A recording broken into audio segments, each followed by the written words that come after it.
உங்க கோ ஆக்டர் வேற அவங்க மகாநதியில ஆல்ரெடி தெரியும். மகாநதியில கோ ஆக்டரு. ரொம்பவே நல்ல ஒரு உண்மையாகவே நல்ல டைப் அவங்க. மேபி உள்ள கேம் ஸ்ட்ராட்டஜி அவங்களது அப்படி இருக்கலாம். ஆனால் she is really a very good soul. சரி, உங்களுக்கு எப்படி இருந்துச்சு? ஏன்னா அந்த ரெட் கார்டு கொடுத்துட்ட பிறகு வெளியில போறீங்க, நிறைய கண்டஸ்டன்ஸ் உள்ளதா இருந்தாங்க. வினோத், சபரி அண்ட் திவ்யா மட்டும் தான் வெளியே வந்து நடந்தாங்க. நீங்க மற்ற 2 பேர்கிட்ட பேசுறீங்க, உங்ககிட்ட பேசல, நீங்க அப்படியே மூவ் ஆன் ஆயிட்டீங்க.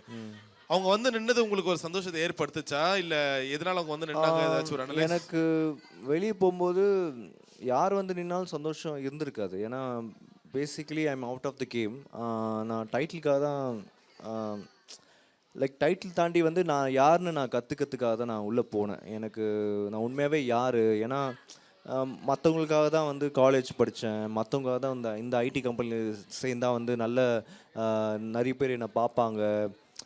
எல்லாமே வந்து மற்றவங்களுக்காகவே நான் பண்ணி இம்ப்ரெஸ் பண்ணியே வந்து என் வாழ்க்கையை ஓட்டிட்டேன்.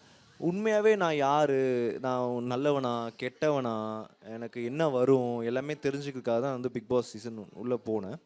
அப்போது எனக்கு ரெட் கார்டு கொடுத்துட்டாங்கன்ற பட்சத்தில் ஓகே, அந்தளவுக்கு நம்ம இருக்கோம் போல். But still there is hope. நான் ஒரு நாள் வந்து இதை லெசனை எடுத்து மாறி என்னோடய லைஃபை கொண்டு போவேன்னு. அப்போது வந்து திவ்யா, சபரி வந்து நின்னாங்க. பெருசாக வந்து எனக்கு அப்பீலிங்காக இல்லை. வினோத் வந்து நின்னது எனக்கு ரொம்ப அப்பீலிங்காக இருந்தது. அவங்க வந்து நின்னது வந்து எனக்கு வந்து என்னென்னா ஒரு அக்கறை, ஒரு நல்ல பிளேயர் போகிறானே அப்படின்ற மாதிரி அவங்க பட்சத்தில் அவங்க தரப்பில் அப்படி தோணியிருக்கலாம். பட் எனக்கு ரொம்ப அப்பீலிங்காக இருந்தது வினோத் வந்து இது பண்ணது தான். அவனும் வந்து ஓரமாக இருந்தானா நான் சத்தியமாக மனசு உடஞ்சி போயிருப்பேன். அவனுக்கு புரியுது, கடைசி வரைக்கும் வந்து நின்னா.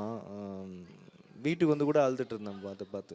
உங்கள் வீட்டுக்கு லைக் என் வீட்டுக்கு வந்து கூட நான் பார்த்து அழுதுட்டு இருந்தேன். அதெல்லாம் பார்த்து is very very true soul bro. இந்த மாதிரி ரைட் ரெட்டு சொல்லவே இல்லையே.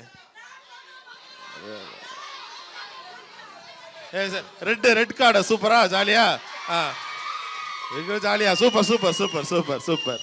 இல்லை, அவங்க வந்து கேம் வந்து இப்படி தான் ஆடணும், நீங்கள் இப்படி தான் பேசணும், இப்படி தான் வந்து நீங்கள் ரூல்ஸ் ஃபாலோ பண்ணணும் அப்படி சொல்கிறதுக்காக விளையாடின மாதிரி தோணுச்சு. ஏன்னா பாதியில் வந்தாங்க, பாதியில் வைல்ட் கார்டாக வந்த அப்புறம் கேம் வந்து நீங்கள் இப்படி தான் ஆடணும், இப்படி ஆடக்கூடாது, இந்த டெக்கரை மெயின்டைன் பண்ணுங்கள், மைக் மாட்டுங்க, ஸோ அந்த டெக்கரை மெயின்டைன் பண்ணிக்கோங்க, இப்படி தான் கேம் விளாடணுன்ட்டு ஒரு மேனுவல் மாதிரி எனக்கு தோணுச்சு. அவங்க வந்து விளையாடின கேமு இது நான் தான் அப்படின்னு விளையாடுற மாதிரி எனக்கு தெரியல. நான் அப்படி தான் விளையாண்டேன். இதுதான் நான், எதுவாக இருந்தாலும் நான் அக்செப்ட் பண்ணிக்கிறேன், do or die, life or death, அந்த மாதிரி தான் வந்து நான் எல்லாமே எடுப்பேன். ஸோ நீங்கள் அந்த மாதிரி போகும்போது தான் உங்களுக்கு கிடைக்கும்.